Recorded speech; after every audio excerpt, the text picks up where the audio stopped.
Welcome to the Tanya Acker Show. Earlier this year, the FBI issued a national public safety alert about sextortion schemes, which it defines as coercing someone to send explicit pictures online and then extorting them for additional explicit material and/or money. Last year, over 3,000 minors were targeted by online sextortionists, and more than a dozen of those victims died by suicide. Gavin Guffey was one of those victims, a 17-year-old boy who took his own life after being terrorized by online sextortionists. I spoke to Gavin's father, South Carolina State Representative Brandon Guffey, about how he lived through this unimaginable tragedy and what he's doing now to honor Gavin's memory and protect other victims. Welcome to the podcast, Representative Guffey. Tell us how you learned that Gavin was the victim of online sextortion. I received a message from my 14-year-old cousin's mother, who lives about an hour north of us up in North Carolina. She had come across some information and really needed to speak with me. She understood everything we were going through, but it was very urgent. And whenever she shared the information, what we found out was the extortionist was trying to extort my 14-year-old cousin in order for him to try and save Gavin's name and to send in the images. He struggled with that. He had been dealing with that for 24 hours on what to do, trying to figure out how he could pay these people so in his mind, his cousin's name wouldn't be ruined. And the person was actually pretending to be Gavin's online girlfriend and that them two together were being extorted. So he had no idea exactly what was going on. Almost at the same time, I came in to share my wife the information, and my 16-year-old son, Cohen, received a phone call off of Instagram. And he just picked it up and angrily said, "I don't know who this is, quit calling me," and hung up the phone. And at that time, grabbed his phone, noticed that there were many missed messages because they were all in request and phone calls.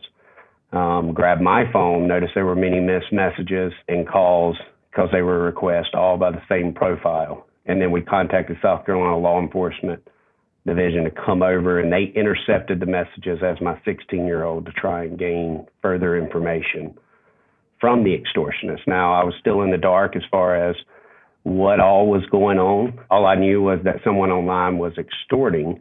Now, the message I know from my cousin was saying that it was Gavin's online girlfriend, which I just had a conversation with him a day or so before about his dating life and decisions that he was making, and that was nothing that was ever brought up. So it was all new to me at that time. The day before his death, you were talking to Gavin about his life. What did he say to you? Did he give any clues? Did he give any signals? Is there anything that you can look back on that might point to this harassment that he was dealing with? No, because the harassment only lasted an hour and 40 minutes. That was the biggest shocker. And as you talk to any of these parents that are losing children to sextortion, and now I deal with 1 to 2 calls per day. Matter of fact, over the past 72 hours, I've dealt with a 16-year-old female and a 17-year-old male in my district of South Carolina that are currently being extorted. And this is something that I do believe is going across the globe. What was the lure? How did these people who were pretending to be an attractive young woman suck Gavin into this horrible, disgusting trap?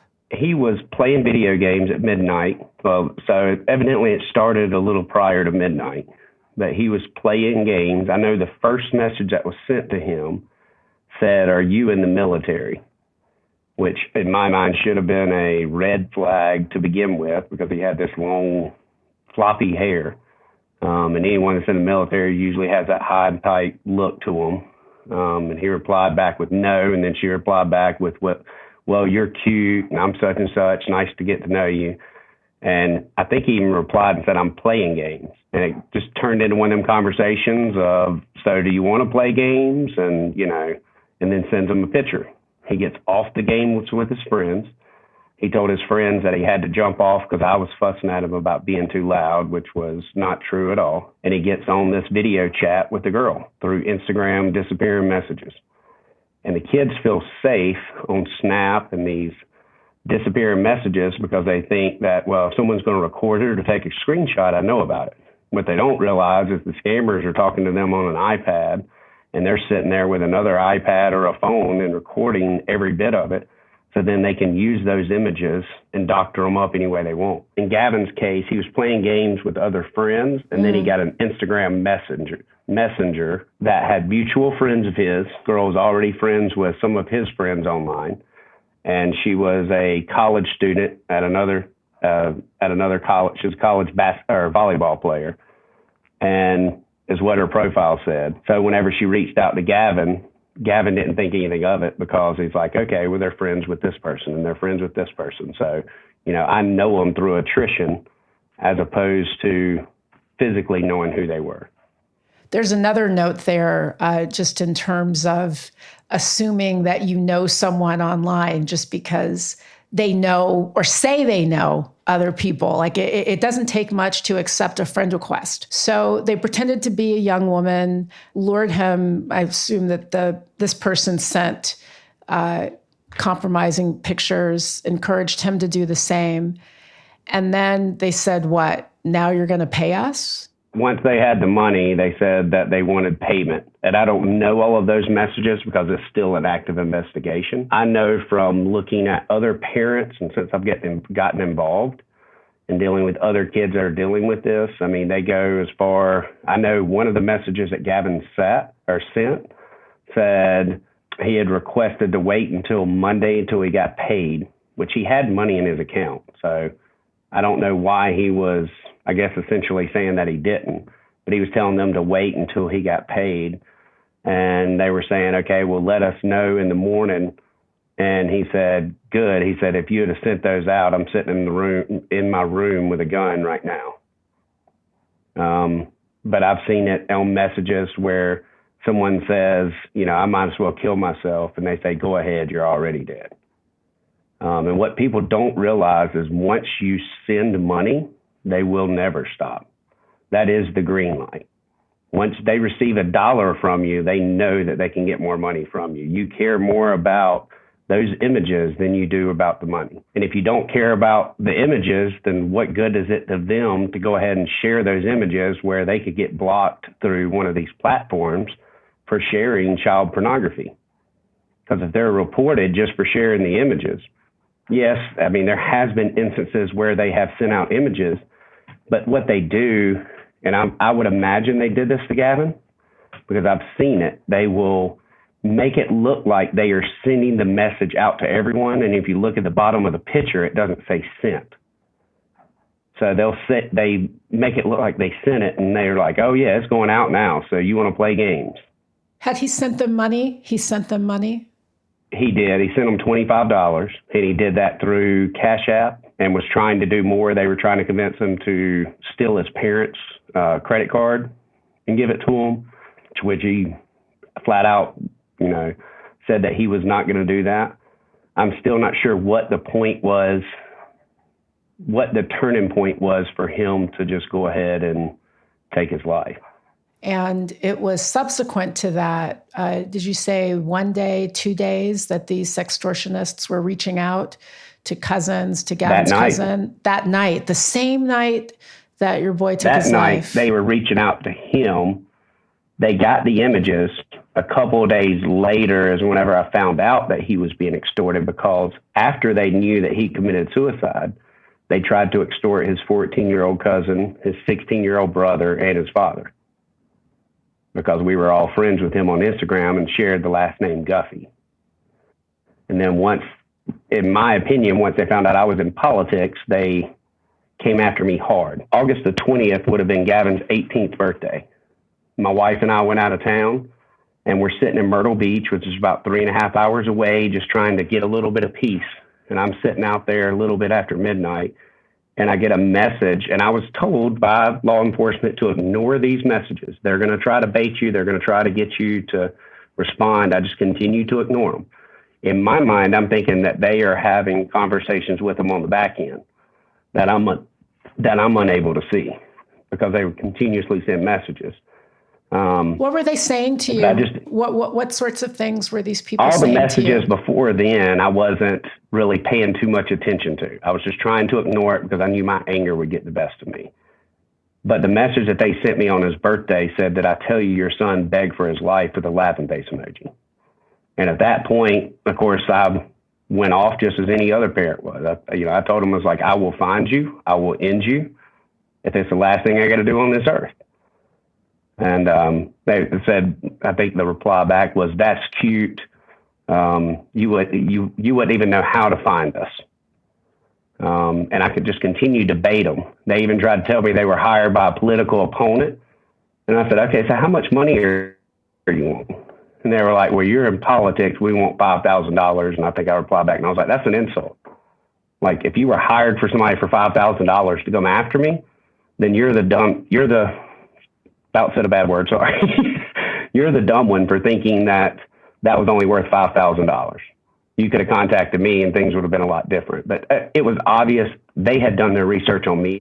Representative Guffey, it certainly bears noting that you and your family are not alone in being victimized by these sorts of online terrorists. In December of last year, the FBI issued a public safety alert that it had received more than 7,000 reports related to the online sextortion of minors, which brings me to how you turned this unspeakable tragedy into a call for justice for other South Carolinians. Tell us about your bill that you introduced in the legislature. Well, I want to point out something before we get to the bill, if you don't mind. Please. I wanted to go public with this very early. The fear was that I would interfere with the investigation, but it was not anything that had really been heard of. We didn't know that if we were being targeted just because of politics. But the day before the general election, I had to resign from my county council seat, and there was no guarantee that I would win the state house seat. So it could have very well been my last public appearance. And so at that time, I recorded the YouTube video, which goes on for 50 minutes explaining everything. And then I made a statement at county council. I was the first one that I was aware of, because as I would look online, I could not find situations of this, that it was currently happening.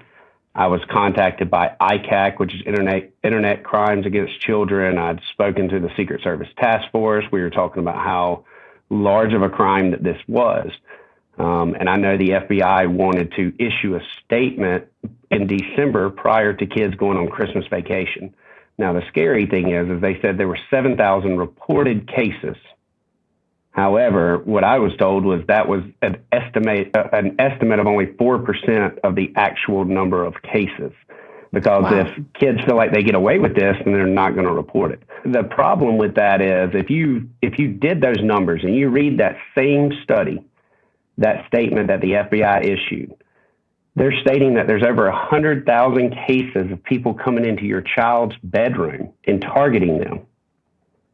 The problem is everyone suffers from that, what they call it, NMK syndrome of not my kid, thinking that they are protected. And that is not the case.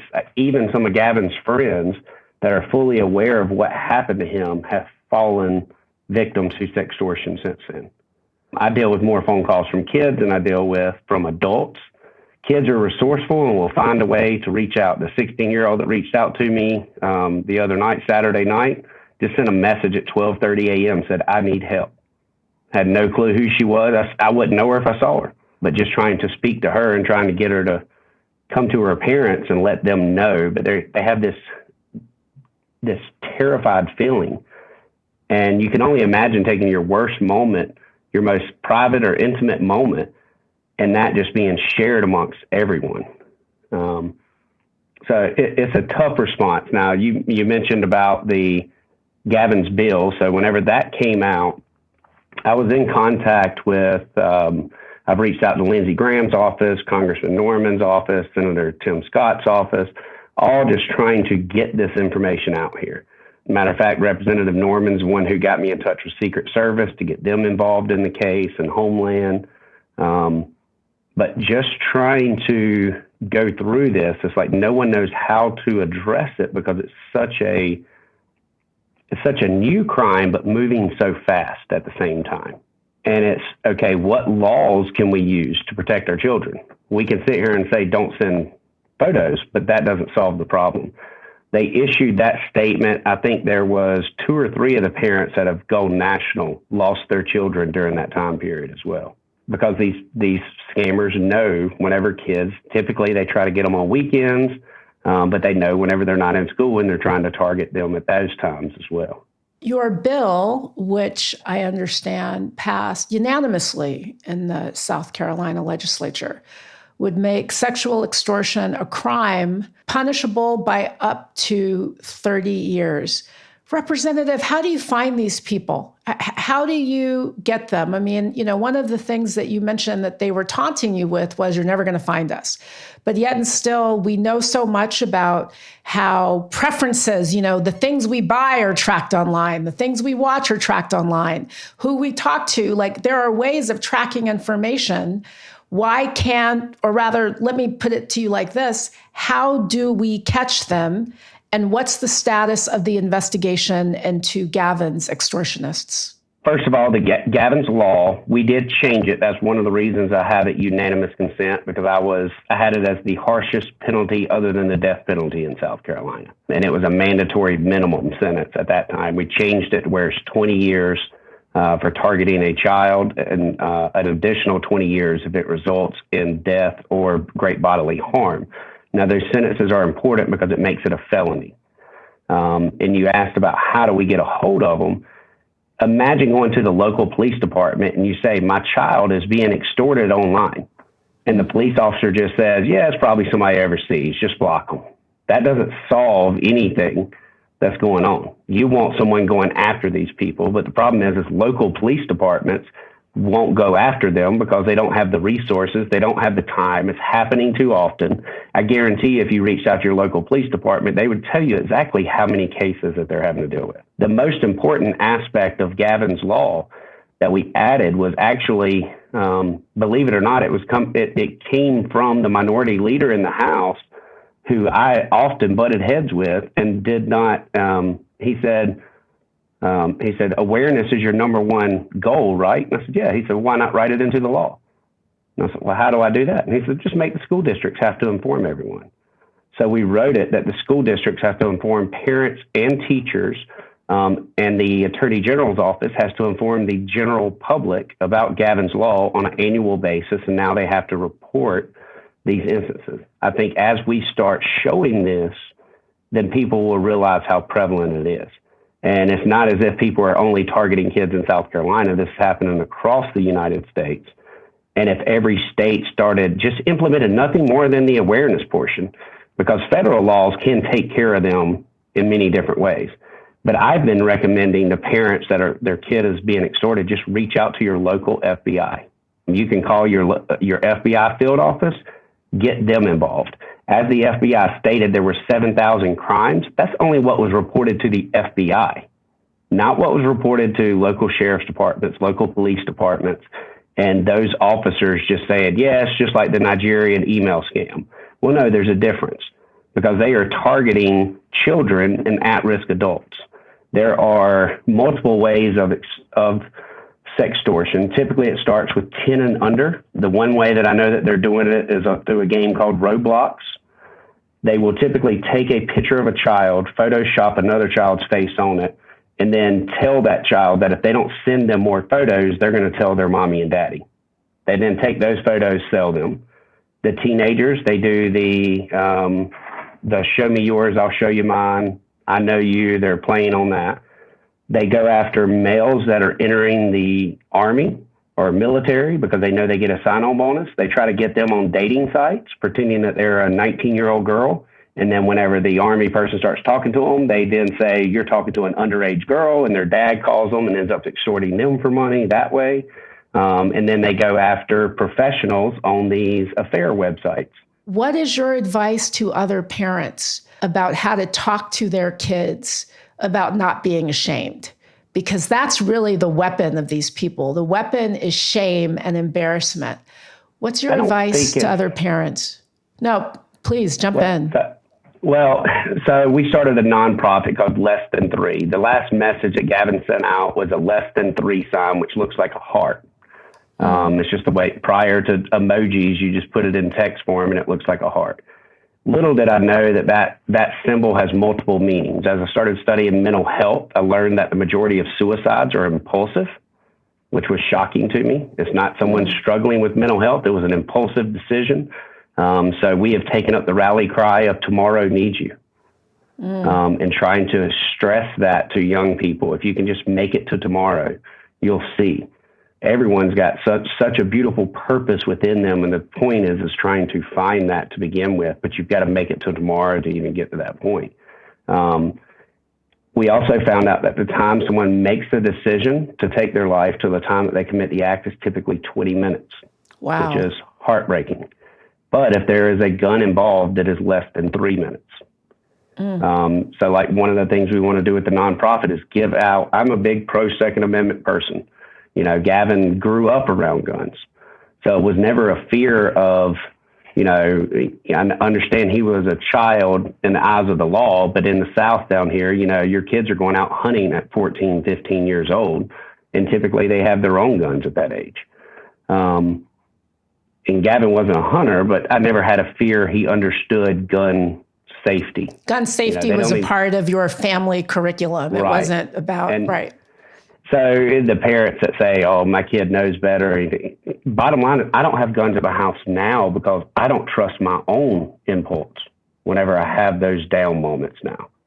So I don't want to be tempted by having that there, but I want to provide free gun locks with the suicide hotline on every gun lock. I can only imagine how many veterans that are struggling go to their safe and grab that gun out and then see that hotline on there, and it just calls a difference in their life. I want to stress mental fortitude, but the number one thing that I really want to focus on is spreading grace. We have forgotten it as a culture. Politics is a perfect example. Media is a perfect example.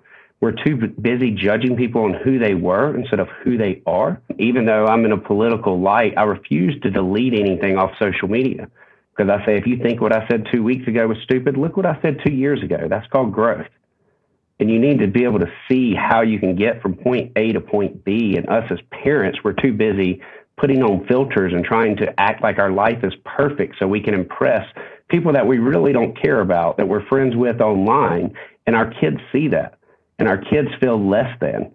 And that puts them in this depressed state already especially that time of transitioning from a teenager to an adult. And with the kids that just want to jump on, they just see this pile on or this cancel culture or whatever you want to call it. It's the syndrome of they jumped in, so I've got to jump in. And what that's got to boil down to is grace. Thank you for doing what you're doing to raise awareness and to try to keep other families safe. Before we go, though, tell us how you want us to remember Gavin. First of all, as a broken kid. He was a kid. He made mistakes. I want to own his mistakes. I want to own my mistakes because I want people to understand that their mistakes don't matter as much. He was a kid that struggled just like anyone else. He struggled with faith. He struggled with girls. He struggled with confidence. He loved art. That's something that made him happy. He struggled with bullying because he was small. One of the most disappointing and yet one of the most happy moments of his life was whenever I was running for office. Do you follow basketball at all? I do. Okay. So LaMelo Ball is a Charlotte Hornet up here. Gavin's girlfriend thought LaMelo Ball was just the hottest guy around and would always talk about how hot LaMelo Ball was. So Gavin's in Charlotte riding around with his brother who loves cars. He sees LaMelo Ball's green Lamborghini, points it out. Gavin jumps out of the car while it's moving to run over there to it. Gets in a parking garage, drops his pants in front of the car, and takes a picture with his butt cheek showing and just types F Mello and puts it on Snapchat. This is in the middle of me running for the state house. And his username on Snapchat is Baby Guffey. And I was like, oh, God. So it ended up going viral because Mello put out a message or something and said, y'all handle my lightweight. Well, then once it went viral, Gavin was extremely happy because he finally made some big splash on social media. And of course, he took it down because I think they were worried about legal trouble if somebody did go and attack him. And then the next day he goes and he takes his money for a guy that he doesn't like, goes and buys a LaMelo t-shirt, and then posts a picture like this, smiling, like, sorry, Melo, I won't ever show my tail on Instagram again. But he enjoyed having fun. He was just a classic teenager. There was nothing. I would always tell them I want them to make mistakes because you learn from mistakes, but I just don't want you to make any permanent mistakes. And sadly, he made the ultimate one. But I do think that if Gavin was here to be able to share, I think he would have a different outlook. I know I have. Whenever I spoke at Gavin's funeral, one of the things that I said, our personalities were completely different. I grew up as this more of an alpha male personality, and Gavin was my artsy, funny, just happy in who he was kid. We were different, but he taught me so much as a father, just watching him and how he loved life. And then at his funeral, I wore a pair of his shoes. He always drew on his shoes or drew on his shirts, whatever he could do. But he had this pair of Vans that he painted all white, and then he had a bunch of black marker, and it had Chinese symbols. I wore them on it whenever I passed his law. I wore them on the house floor, so it looks weird with the suit and these bright white sneakers with writing all on them. But I said during the funeral that it's hard to sum up someone's life in 30 minutes, but it's even more difficult to know that it will take the rest of my life to fill the shoes that 17-year-old wore. He just made such a huge impact.